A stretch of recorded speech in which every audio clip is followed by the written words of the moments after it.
It's petrol test time,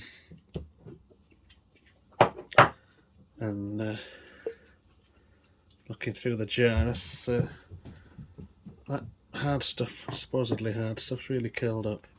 PETG, still good as ever, still going strong.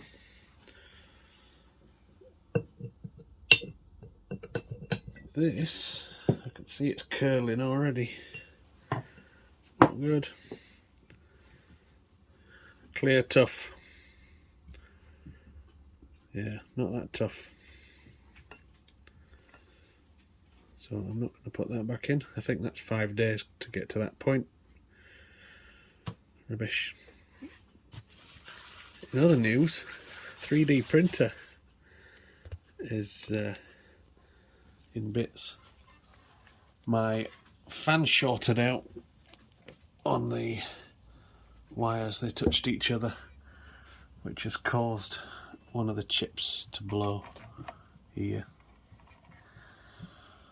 So I've had to order a new motherboard, so I'm doing a little upgrade on it while we're at it,